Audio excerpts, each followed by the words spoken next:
Okay, Save Our Cinema. So this is on Sky Movies, and I think it's a Sky Movies original one. And basically, it's based on a true story of the cinema in a Welsh town, which basically they run. It's a bit of a comedy. You've got like the mayor, who's a bit crooked, wide boy, one of these boys out of reminds me of the chap out of Dad's Army, the one who does all the black market stuff.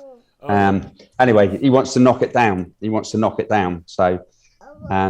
So this lady hairdresser decides that she's going to stay in the cinema because they can't knock it down. So like all the bulldozers and the knocky downs come, and they want to get rid of the building, but she's in there. And then obviously it's you get the rest of the village that come in. They're all talking. They got really nice Welsh accents.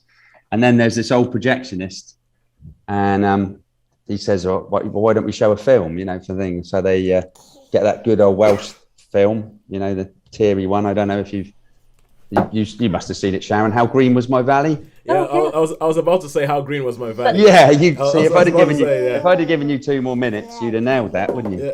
You'd have been all right with that. So there's that. And anyway, so basically, that's the film that famously stopped Citizen Kane from winning the Best Picture Oscar. Yeah, was it? Yeah. So anyway, obviously it's a bit of nostalgia, and then the mayor's still trying to knock it down. He's a bit crooked, and the postman of the village is a bit crooked, but he turns into a good guy at the end and runs against the mayor. And it's a good wholesome film, really. Oh yeah, Jurassic Park has come out. Yeah. So they asked Steven Spielberg if they can show Jurassic Park. It's brand new, and they said, yeah, of course. So yeah, I mean, it's a bit cheesy, to be honest with you. It's it's a nice story. It's a lovely story. It's you've got all the lovely characters in there, like the old projectionist, and just all the characters you could think of that would live in a Welsh village. The old miners and the builders, and there's even a couple of the guys that are going to knock down the cinema that turn up to watch How Green Was My Valley. And they all like tears in their eyes and stuff. And it's because the thing is, watching the trailer for this, I got this feeling of lovely Saturday afternoon film, and I don't know whether it's just about films that are set in Welsh villages give you that sort of vibe, but it's kind of like if you've ever seen the film The Englishman Who Went Up a Hill and Came Down a Mountain. Yeah, I've seen that. Yeah. It gave me some sort of plucky little Welsh village goes up against the bad things of the world and everything like that, and it gave me that kind of is it that kind of film? Yeah, basically, it's that kind of film. As I say, you've got all the stock characters there. The old boy, the Blue Rinse Brigade, because they set up the stage for the hairdressers, and so you got all the old ladies there saying their things, like with those big. I don't know if they still do them, but it always makes me laugh that you see in those movies those big like helmet things that go over and go, woo, and they the hairdryers. The hairdryers, yeah. And the women meet the magazines, and a bunch of school kids come, and they find it. Yeah, it is a good movie. It's worth a watch, but it is a bit cheesy, I think, a bit cheesy and a bit schmaltzy and nice. It's fairly predictable stuff, but it's worth a watch, worth a good watch. Yeah, I think it's like, Shaun, everything you said is what watching the trailer. That's what I thought it was going to be, and I was still like, I'll still put that on. I would still put that on a Sunday afternoon. Yeah. It is. It's one of those ones that you can sort of put on and watch, And I think it's quite funny How Green Was My Valley showing, because obviously it's Welsh, about Welsh miners, Yeah.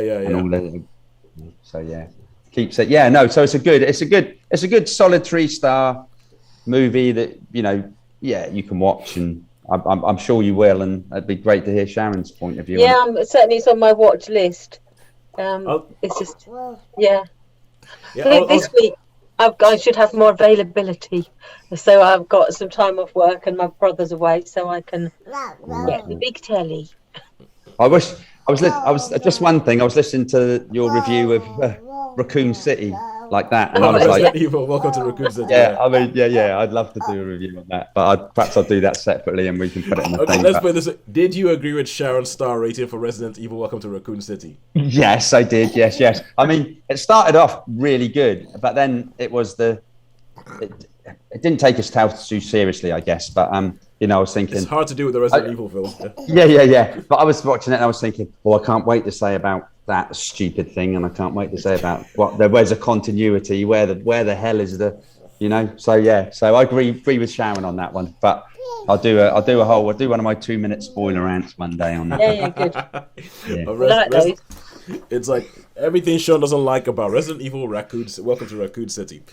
All right, so that's 3 stars for Save Our Cinema, and I'm actually keen to watch it to see Samantha Morton's Welsh accent, because I don't know about you guys, but every now and then, like, you know how Shaun has his much publicized list of actors that he just irrationally hates. Like, yes. Stanley Tucci, he's like, no. Cillian Murphy, I don't care. It doesn't matter if they give like an Oscar-worthy performance. Shaun is like, I don't care how blue your eyes are, you're out. I don't care how magnetic a presence you are. No, you suck. And I have sort of like the opposite. I have actors who I just want to see good things for. I want to see their careers keep going, and Samantha Morton is one of those. She is one of those who I feel like I don't see her in enough stuff. I feel the last thing I actually remember seeing her in was in the first Fantastic Beasts and Where to Find Them movie. And after that, I have not really. I know she's been in Walking Dead, but I'm not watching that. Even if Samantha Morton's in that, I'm not watching that. And I know that and the fact that she's in this film just makes me go, you know what? Yeah, I'll give this a go. See Samantha Morton doing stuff, because, as I said, I don't think she does enough. Or I don't think we see her in enough.